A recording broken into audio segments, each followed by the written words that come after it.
A recent survey says 7 in 10 U.S. voters support reinstating in-person medical evaluations for abortion drugs like Mifepristone. In January 2023, the Biden administration eliminated the in-person requirement.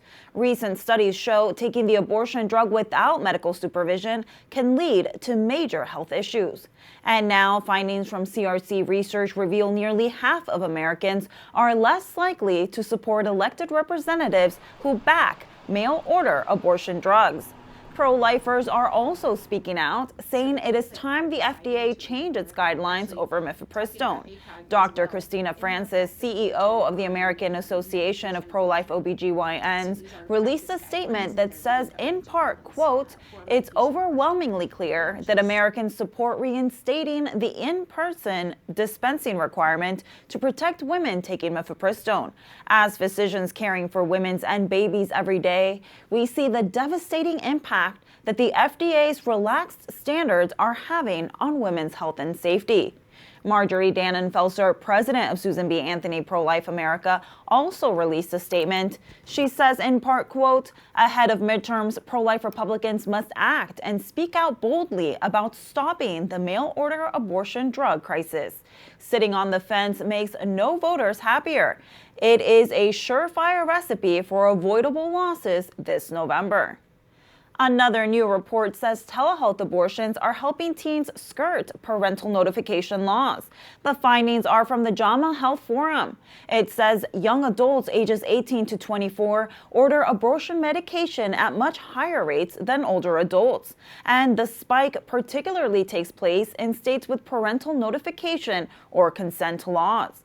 Michael New of the Charlotte Lozier Institute says the report shows how abortion pills undermine heartbeat laws and pro-life parental involvement laws that are in effect in over 30 states. Another pro-life policy expert is urging the Trump administration to reinstate abortion pill restrictions, saying there is no way to, quote, "make America healthy again" without limiting or ending access to Mifepristone. Writing in The Federalist, co-author Melanie Israel says in part, quote, "Most women are not well informed about the medications that will prematurely end the life of their child." Under President Biden, the FDA pursued an abortion pill policy guided by progressive ideology, not women's health and safety. Current regulations don't require any conversation with the doctor. Informed consent is nothing more than checking a box. And the co-author of the piece, Melanie Israel, joins us now. Melanie is a visiting fellow in the Richard and Helen DeVos Center for Life, Religion, and Family at the Heritage Foundation. Melanie, you say the Make America Healthy Again movement will never be complete until restrictions on abortion drugs like Mifepristone are returned. Why is that? It's because these dangerous drugs are fundamentally unhealthy, obviously unhealthy for the unborn child who is killed, but also fundamentally unhealthy for the woman who is taking these drugs. And unfortunately, under the current FDA protocols, many women don't even realize just how dangerous and risky these drugs are. And so it's critically important that the MAHA movement understands just how horribly unsafe these drugs are for women, girls, and babies. Are you surprised the Trump administration hasn't addressed the lack of oversight on the abortion pill? It's been really disappointing. We know that the FDA says that there is some kind of review going on, which is, of course, good. There should be, but it doesn't take a review to know that these drugs currently being dispensed by the mail, online, people being able to purchase them without ever seeing a doctor. You don't have to have a safety review to know that that is horrible for women's health. And that's something that we can already see in the data. And so it would be a bare minimum step for the administration to at least, while that review is happening, put those in-person dispensing requirements back in place so that at least we don't have people going online and ordering these pills and never even interacting with a doctor at all. Yeah. Now, in your article, you made a very good point that many of the MAHA movement supporters come from a pro-abortion culture, including Robert F. Kennedy Jr. himself. What can the pro-life movement be doing to get through to them on the life issue? I think we can look back and see what has worked already. We've seen whether it's Secretary Kennedy or even Elon Musk, kind of people you wouldn't necessarily expect to come alongside us. It has been, first of all, talking about late-term abortion and the reality of that. Many people don't know that babies can be born alive after an abortion and left to die. Many people don't know that in a lot of states, there's really no limits at all on abortion, and people can and do have those late term abortions. And so I think for a lot of people, especially in Maha, that is kind of an on ramp. And then once you were able to talk about the dignity and the value of those babies farther along in pregnancy, well, you just logically keep walking it back.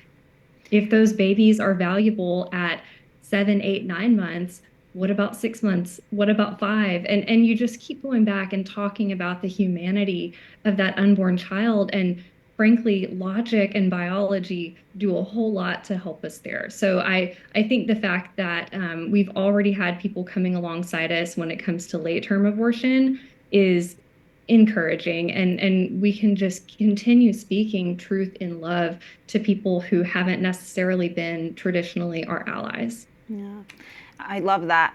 And you mentioned that the entire approval process for the abortion pill regimen was poisoned by politics from the start. Can you walk our audience through why that was?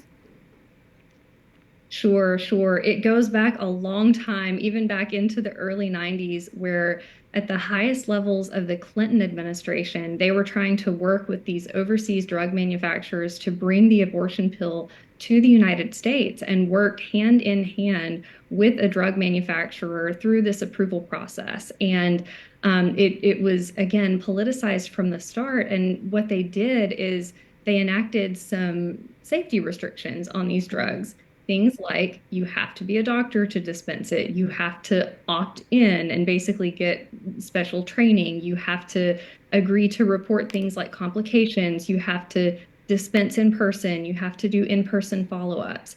And over the years, under Democrat administrations, those safety protocols have been weakened time and time again under President Obama and under President Biden. And all of those decisions were not driven by safety data. It wasn't driven by science, and it wasn't driven by an interest in women's health and safety. It was driven by the interest of abortion pill providers because they want it to be as easy as possible to get these drugs into the hands of women and girls across the country, regardless of what the pro-life laws in their states might be.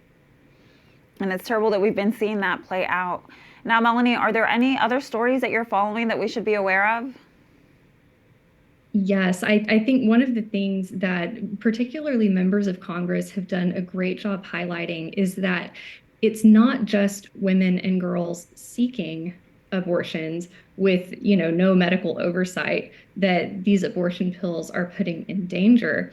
It's also abusers, unsupportive parents, unsupportive partners who are able to just go online and with a few clicks of a mouse lie and have abortion drugs sent through the mail to their home. And we're seeing reports all over the country of women who have been coerced into having an abortion that she didn't want, women who have had somebody sneak these drugs into their juice, their smoothie, their pancakes.